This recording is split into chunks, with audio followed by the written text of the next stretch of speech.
인사하실까요? 사랑하고 축복합니다. 함께 인사하겠습니다. 은혜 받는 이 시간 귀한 예배가 될 수 있기를 원합니다. 오늘은 이제 추수감사주일을 앞두고 오늘은 성례전이 성찬식이 있는 주일입니다. 그래서 설교를 좀 짧게 하고요. 그 다음에 이제 이어서 요한세례와 또 학습 문답 그리고 성찬을 이어가도록 하겠습니다. 영국의 한 유명한 크리스천 그 귀족 중에 컨클턴이라는 사람이 있었다고 합니다. 이 사람이 어느 날 아마 옛날인 것 같아요. 집에 이제 하녀가 있던 시절이었으니까 꽤 옛날인 것 같습니다. 어느 날 하녀가 부엌에서 접시를 닦으면서 하는 말을 지나가다 듣게 되었습니다. 그 하녀가 뭐라고 하냐면 5파운드만 있으면 좋겠다. 죽어도 소원이 없겠다. 이렇게 말을 하더라는 거예요. 물론 하녀 입장에서는 자기가 당장 어떤 급한 돈이 있었던 것 같아요. 그래서 5파운드만 있으면 내가 죽어도 소원이 없겠다 하는 이야기를 듣고 이 귀족이 지나가다가 묻는 겁니다. 그럼 진짜 5파운드만 있으면 너 이제 일 잘할 거야? 그러니까 이 하녀가 막 진짜 그렇게 하겠다고 대답을 하는 거죠. 그러니까 주인이 이 귀족이 돈을 꺼내주면서 열심히 해라라고 한 거예요. 그러니까 얼마나 좋았겠어요. 갑자기 여러분 없던 돈이 생긴 거잖아요. 돈이 생기니까 막 기뻐서 즐거워하다가 금세 이제 돌아나가는데 무슨 얘기를 하냐면 그러면 이왕 10파운드 달라 그럴 걸 이렇게 생각했다는 거예요. 여러분 이게 무슨 말이에요? 우리 속에 당장 이 일이 이루어지면 이 문제가 해결되면 아무 필요가 없을 것 같고 너무나 기쁘고 감사한 일만 생길 것 같은데 당장 그 일이 되고 나면 이루어지고 나면 또 어떤 문제가 생긴 겁니까? 또다시 더 큰 욕심이 생기고 또 다른 것을 요구하게 되고 끊임없이 우리는 우리의 필요와 우리의 욕구를 채우려고 하는 그런 존재라는 거예요. 여러분 사실은 그 사람만 그런 게 아니라 우리 모두가 그렇다는 거죠. 그 유명한 심리학자 중에 메슬로우라는 사람은 이런 이제 도표를 가지고 인간의 기본적인 욕구를 설명을 합니다. 5가지의 인간의 기본적인 욕구가 있는데요. 이제 밑에서부터 위로 올라가면서 점점점 이제 상위 수준의 욕구가 되는 거예요. 1단계 욕구는 뭐냐면 이 신체적, 생리적 욕구를 말하는 겁니다. 우리가 여러분 너무나 당연한 말이지만 여러분 배고플 때 먹고 싶고 피곤하면 자고 싶고 그죠? 그런 우리의 신체적인 생리적인 욕구가 있잖아요. 먹고 자고 싸고 하는 이런 모든 기본적인 욕구는 모든 사람들에게 다 필요하다는 거죠. 근데 그 욕구가 채워진다고 해서 그러면 사람이 만족할까요? 그렇지 않다는 거예요. 그 다음에 2단계 욕구가 있습니다. 이것은 안전의 욕구가 있다는 거예요. 내가 누군가에게 소속되고 어디에 사랑을 받아야 되는 그런 인간의 기본적인 욕구가 있다는 겁니다. 또 3번째 욕구는 제가 순서를 헷갈렸네요. 안전의 욕구가 2번째고 3번째 욕구는 사회적 욕구입니다. 어디인가 소속이 되고 사랑을 받아야 되는 그런 필요가 있는 것이 인간이라는 거예요. 그다음 4번째는 여러분 존경의 욕구가 있습니다. 이것은 뭔가 자신의 자존감을 인정받아야 된다는 거예요. 그 다음에 여러분 5번째는 자아실현의 욕구가 있다는 거예요.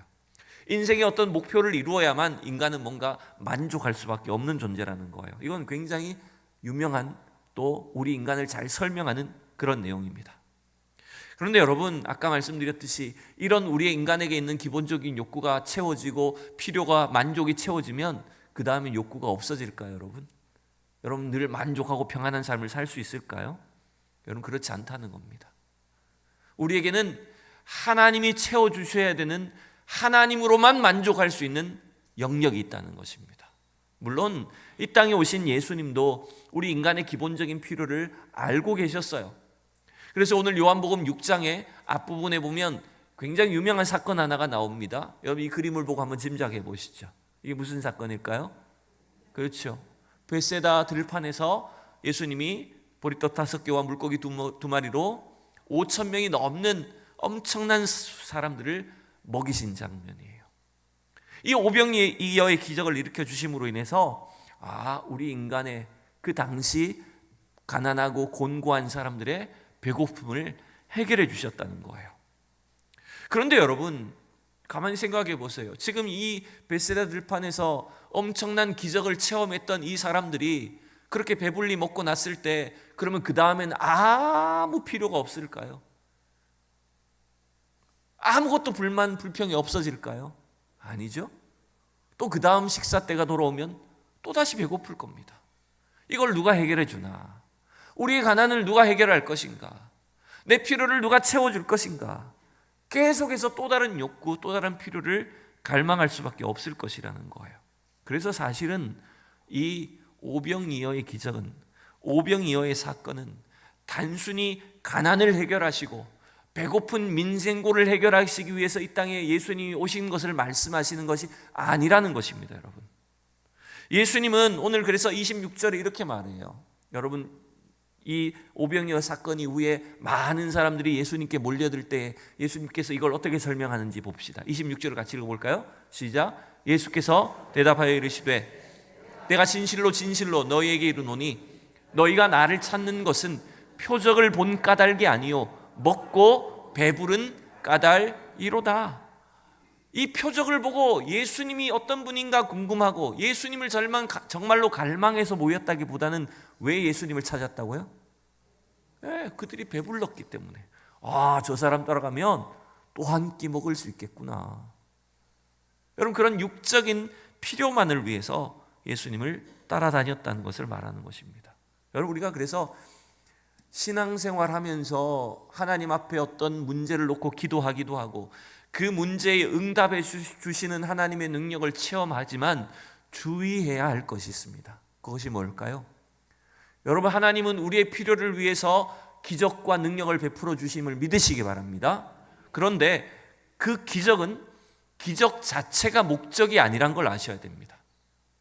단순히 그 기적 자체를 위해서 놀라운 일들을 행하시고 응답해 주시는 게 아니라 그 기적을 통해서 누구를 보게 하시는 걸까요? 바로 우리 삶의 궁극적인 만족과 필요를 채워주시는 분은 누구밖에 없다는 겁니까? 예수 그리스도밖에 없다는 것입니다. 그래서 우리 신앙생활은 다른 게 아닙니다. 우리의 삶의 주인이신 하나님이 누구신지를 아는 것이 되셔야 됩니다. 우리의 구원자이신 예수 그리스도가 누구이신지를 아는 것, 날마다 그분을 알아가고 그분을 닮아가고 그분을 경험하는 것이 우리의 신앙생활이 되셔야 됩니다. 그래서요, 신앙생활 잘하는 것은 딴 게 아닙니다. 날마다 하나님을 알아가는 것이 신앙생활을 잘하는 것입니다.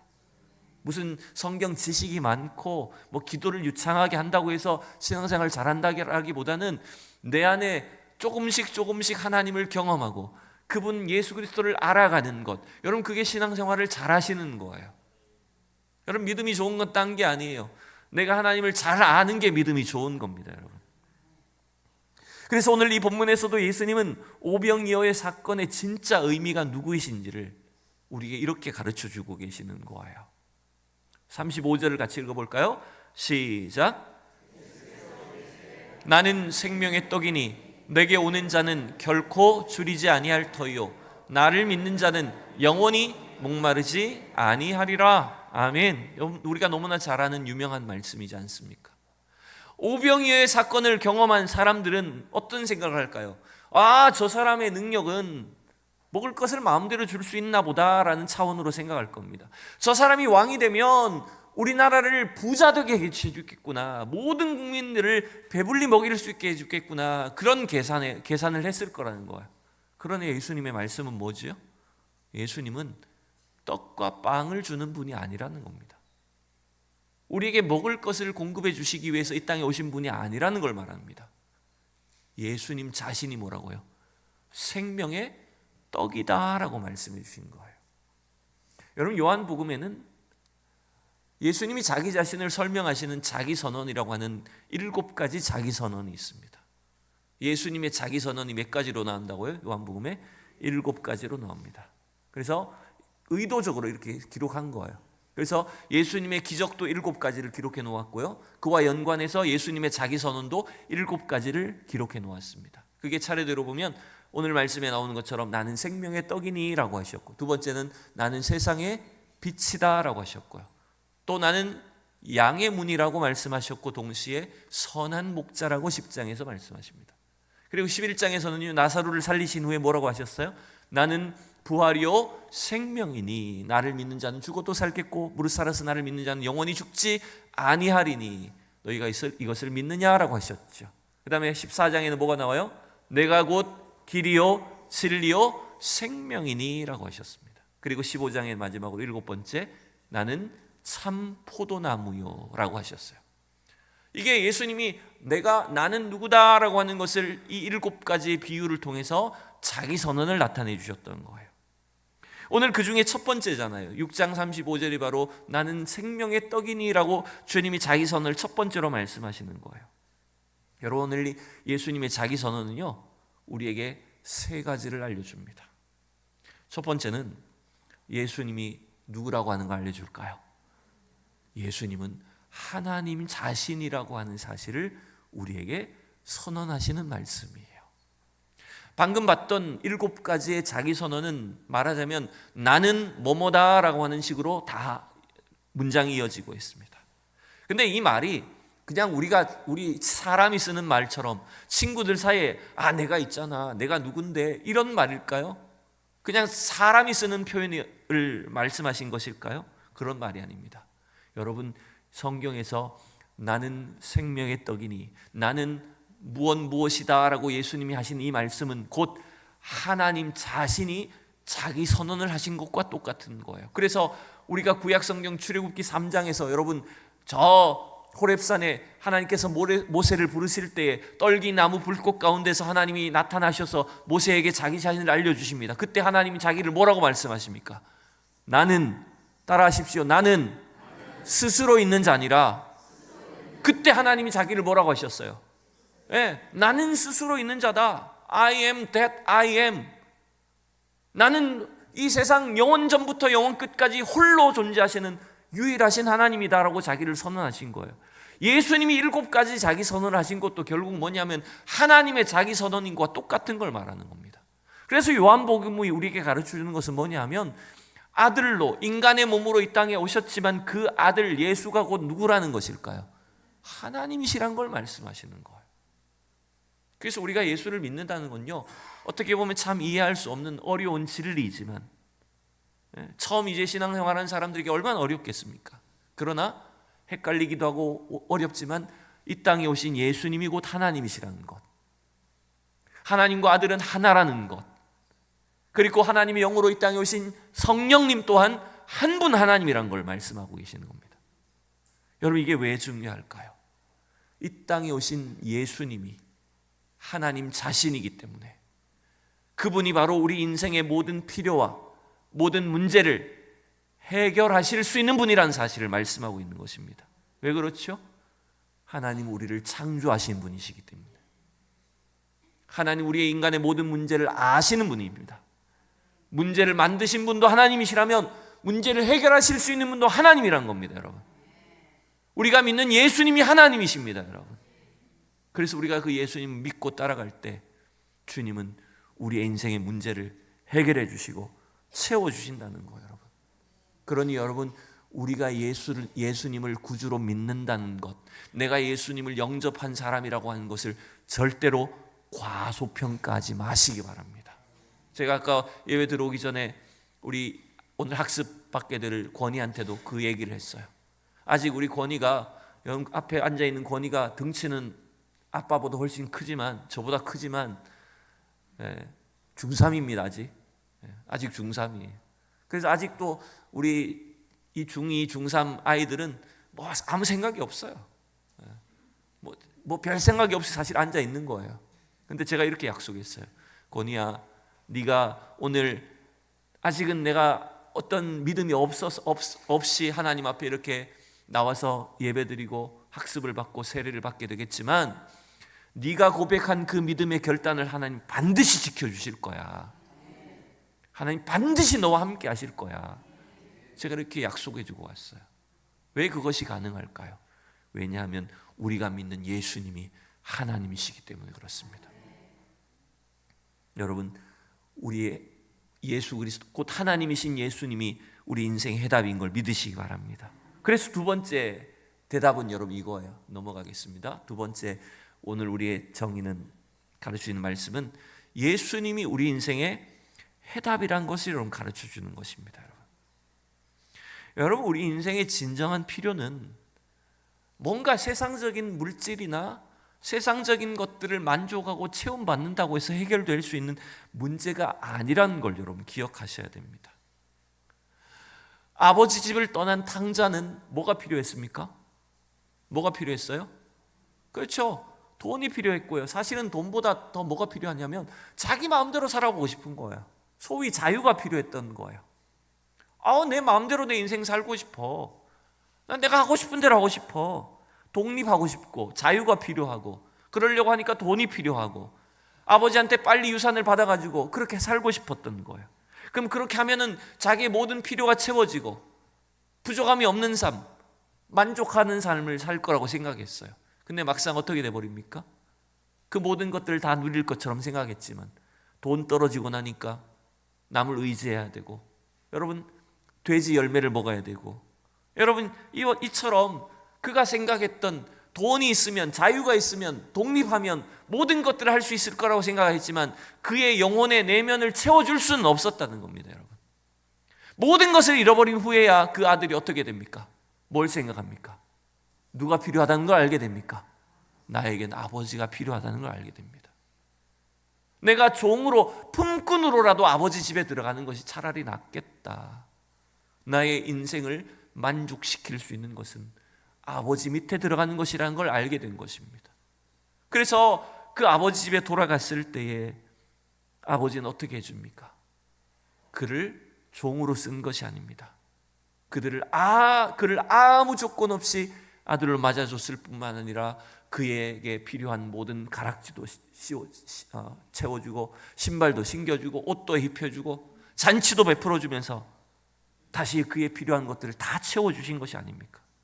여러분, 우리 인생의 참된 필요는 하나님을 의지할 때 주님이 채워주시는 것입니다. 여러분, 하나님이 공급해 주시는 은혜로 사는 것입니다. 여러분, 그래서 우리의 인생의 유일한 필요를 다른 데서 찾지 마십시오. 하나님만이 우리를 채워주신다는 걸 믿으시기 바랍니다. 여러분, 마지막 세 번째 우리가 배워야 될 것은 뭐냐면 예수님 안에 우리에게 영원한 만족이 있을 수 있다는 것입니다. 35절을 우리가 다시 한번 보실까요? 35절 다 같이 읽습니다. 시작. 예수께서 이르시되 나는 생명의 떡이니 내게 오는 자는 결코 줄이지 아니할 터시, 나를 믿는 자는 영원히 목마르지 아니하리라. 아멘. 여러분, 인류 역사상 이렇게 약속하신 분이 어디 있습니까? 단순히 우리를 배불리 먹이겠다고 말씀하시는 것이 아니라 예수님께 나오는 자들은, 예수 그리스도를 믿는 자들에게는 영원한 생명을 주시겠다고 말씀하고 계시고, 우리의 영혼을 영원토록 만족시켜 주시겠다고 말씀하고 계시는 것입니다. 여러분, 이 당시의 유대인들은 오해를 한 거예요. 왜냐하면 구약시대 자기들의 선조들이 그 광야를 걸을 때 하나님께서 뭘 주셨어요? 하늘에서? 그렇죠, 만나를 주셨어요. 매일매일 양식으로서 만나를 주셨는데, 그 만나를 공급받을 수 있었던 것이 누구를 통해서 가능했다고 생각했냐면 모세를 통해서 가능했다고 생각한 거예요. 그 예수님도 오병이어의 기적을 일으켜 주시니까 예수님이 모세 같은 사람인가 보다, 모세처럼 하나님께 기도하면 우리의 필요를 이렇게 도와주시고 채워주시는 사람인가 보다, 이렇게 생각을 하는 거예요. 근데 예수님 뭘 말씀하시는 거예요? 예수님은 모세 같은 사람이 아니라는 거예요. 예수님은 더 나아가서 자기 자신이 뭐라고 말하는 겁니까?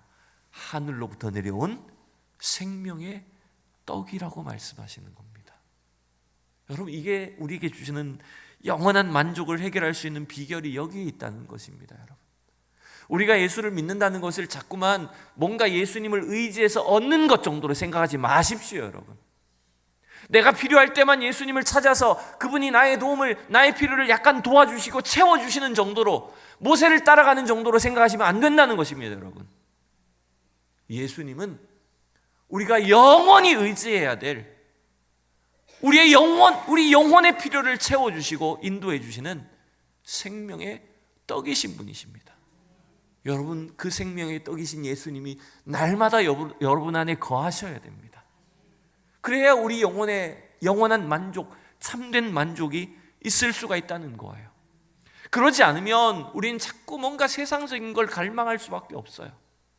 내 안에 거하시는 주님이 나의 인생에, 나의 영원한 만족이 되신다는 것을, 그 만족과 은혜와 감사와 평강을 누리지 못하면 목사인 저도 조금만 딴 생각이 들고, 나한테 이 정도 돈이 있으면 좋겠는데, 이게 필요한데, 이랬으면 좋겠는데, 계속 그런 생각만 하게 되는 거예요, 여러분. 그러다 보면 불평불만으로 이어지고요.